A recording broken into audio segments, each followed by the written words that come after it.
Hello, this is Castle of Castle Does, and I'm here to bring you the making of Canyon of the Dead for No Rest from the Living. I'm also going to be putting a lot more effort in making sure that these videos are less than 15 minutes long, so let's dig in. So here's the first room here.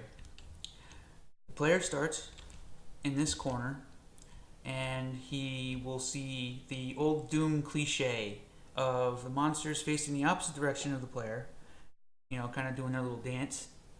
And you have a shotgun in front of you for people who are just spawning in this level without any weapons. Okay, so let's just sort of inch up, grab the shotgun, and what a lot of people do is they try to line up both of the shotgun guys at the same time.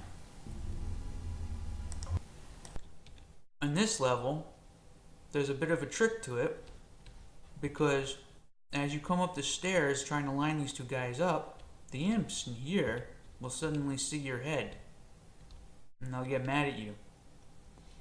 So the shotgun guys were actually kind of positioned just such a way where, in order for you to get close enough to line them up, the imps will freak out, and you'll get scared and probably miss your first shot. Now that is something that I normally wouldn't admit to, but why not? Sometimes you put stuff in just to, have a little bit of fun with the player. Now playing this on Brutal Doom has been, well, geez man, I've been getting my butt kicked. I'm really good at this too. I'm not a bad player. Alright, so we see the switch. The switch looks directly at the doors. Being a more knowledgeable player, because I've worked in the level, I know that there's a monkey bus back there. Eventually you're going to run into the monkey bus no matter what anyway, so it doesn't matter. And this ends up turning into a really crazy fight. Had I known that the monkey bus would be doing this, I would have handled him a little bit differently. I plan to make a map especially for Brutal Doom very soon, depending on how things go, so I'll be using my monkey buy a little bit more effectively. Okay, so you flip this switch. Usually most players will flip the switch as soon as they come to the top of the stairs, because there's a switch in front of them, and there's no problem with doing that. Most people won't usually explore first, but some do. You'll open up both of these doors, and at this point I want to key into the player that there's something going to happen. Well, one of the ways that you can communicate to the player is by putting something on a little pedestal. Pedestal is a way to sort of talk to the more hardcore Doom players that I probably have a line def here that's going to make something happen, and then I have this weird wall. I want players to think about this wall, because as soon as you go into the next area, you'll see these all come down. The first one that comes down is the one that's right in front of you as soon as you come out. That's deliberate. That's super important. So I'm conveying to the player right now, okay, these are coming down, stuff's coming out of them. That's really a big deal. Okay, so flip the switch.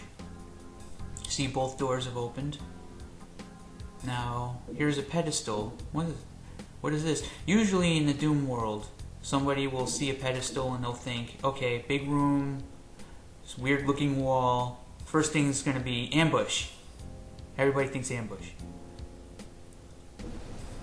Okay, here's the first pedestal that comes down, you see it. Oh, the second one is a couple of specters. At this point it's a little bit more intense. And you start noticing there's more of them coming down. Here comes another one. Okay, here comes another. Now the reason why I'm doing this is that there's a particularly nasty ambush coming up.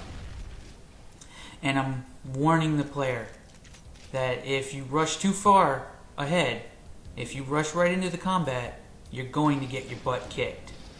Especially in Brutal Doom on black metal difficulty. This switch right here will lower this area here and this one. This one takes a very long time and it has a really nasty ambush. If you rush forward at any point during the sequence, you're going to get attacked from two different sides at the same time. In Brutal Doom, it's really difficult to see it, but the key is sitting here. The key should be If I was designing this specifically for Brutal Doom, I would have actually put the key on a pedestal like right here, so that it was in more plain sight. When you're playing the game normally, though, you'll see a big ambush, but you will still be able to kind of see a key back there. Not in Brutal Doom. Brutal Doom is just hell. And yeah. Alright, good luck seeing a key. Oh yeah, look at that key back there. You can totally see it.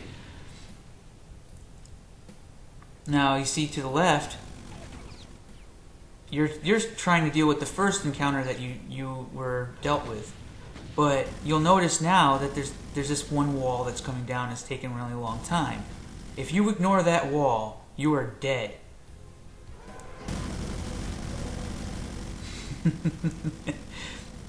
So it's a neat ambush. It was a completely different scenario. I hope to do more stuff like this when I make a new map.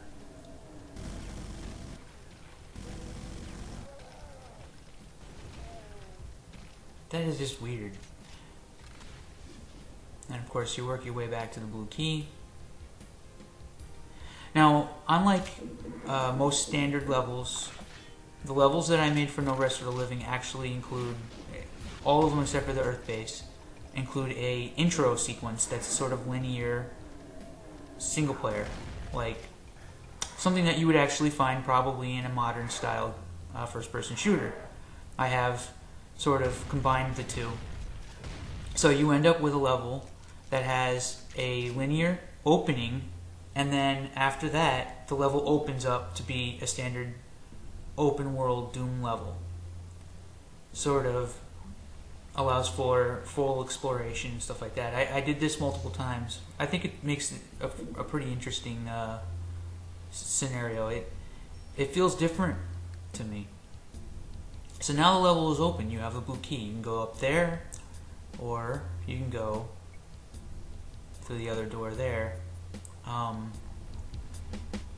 This area looks pretty enticing. It doesn't really matter how you go about it. And there's if you manage to find the secret, there are roughly 3 different ways to go about taking on this entire level, which is basically a gigantic battle from start to finish.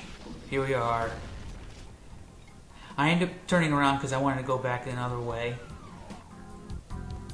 but there's absolutely no reason why you can't just tackle that whole sequence out there from up above. It's really completely up to the player. You know, you can go back and forth between the 2 different areas. I love this stuff.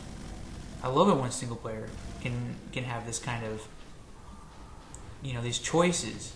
I usually feel like I'm being brought down a hallway or something. And man, the action is great. I like putting Mankybai on high ledges, and I didn't realize I'd be napalming my entire map.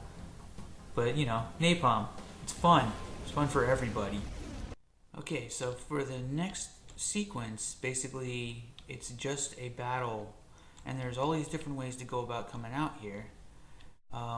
If you come up from up here, then you end up sort of sniping down and looking at all of this. If you go through the secret, you sort of have this jump down. There's a Mankybus, a Hell Knight, all kinds of crazy stuff going on out here.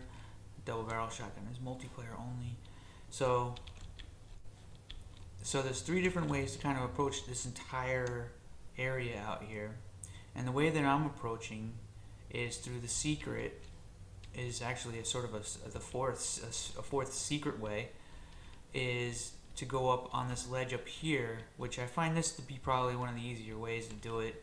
It's just what I ended up choosing to do, but and you can work towards this soul sphere. Soul sphere is in plain sight of everything, so everybody will always be looking for it. You know it's up there. Love that. Carrots. I put a pain elemental, and I'm an asshole for doing this. You'll see why.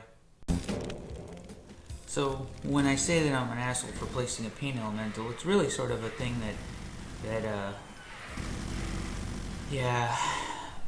anyone who ever placed a pain elemental in their entire lives is automatically an asshole by default. At least the chain gun is really powerful in Brutal Doom, but it doesn't seem like the pain elementals get any less brutal in Brutal Doom either.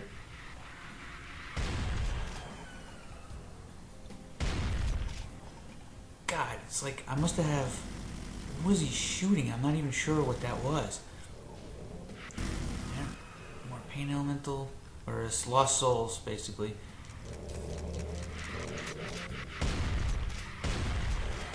Huh, where are they coming from? There must be some kind of a. Kill this pinky demon. Oh, shit. There he is. Ah. Oh, it's so annoying. Fuck. Ah! Oh god, I'm gonna die. Good, door open. Okay. So, one thing that you don't usually get to do in modern shooters, modern first-person shooters, is regrouping.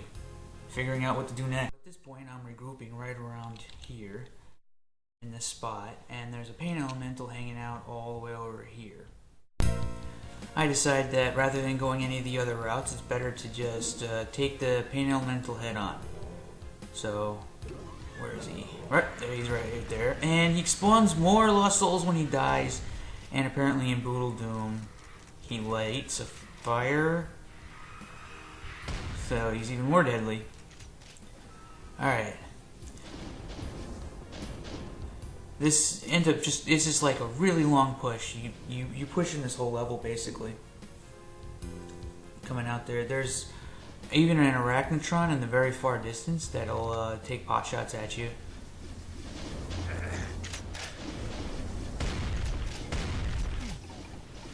Man. Alright, so I almost have the soul sphere. Man. The soul spear is just like the double barrel shotgun in the Earth base. It's in a spot where you can't not see it. It's like right in the open. So at this point, it's worth noting that I have crossed a trigger that will open a door that is located all the way out here. And what this does, see there's a little hole in the slime. Goes all the way, sound travels all the way through this this wall here, which is basically being treated as a doorway. The door is not fully closed, so that sound will wake these guys up as soon as possible. And they're really far out over here, so that they take a long time to reach their destination, which is a teleport. And they can teleport to different locations. So this creates sort of a mini ambush after you go to a certain distance outside. So, the player probably has no idea that he just triggered a mini ambush, but you'll learn soon enough. That was pretty funny, he fell off. What the? It's crazy that they do shit like that in this. And over here, we have, in the corner there is the one of the few bugs that no rest of the living had, and it's that damn spike. Anyway, I sort of end up looking out here a bit more. Okay, here's the mini ambush. And bastards, all of you.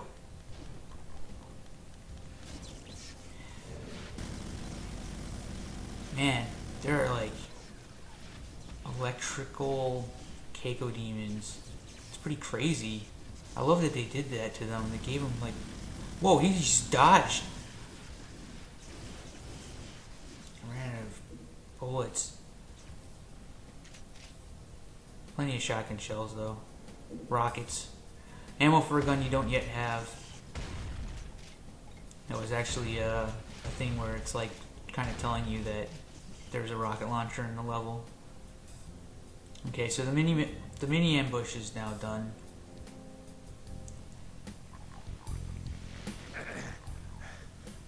Now we come up to this point here. I had Imp up there. He's kind of annoying.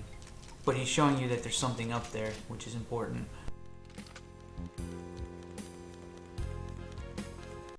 Okay, so one of the main things I wanted to do in this part right here is to show that there is definitely a bridge of some sort, but it's lowered.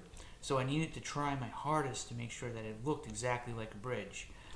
And I want it to have a big door so that you know, okay, I need to get across this bridge in order to get to that door. And it ends up being really, really self-explanatory. Just by looking at it, you kind of figure it out right away. I even moved this over just a little bit to the side so that there was just enough space where you can see like very clearly that there's wood down there without having to look down, because the you can't look up and down in the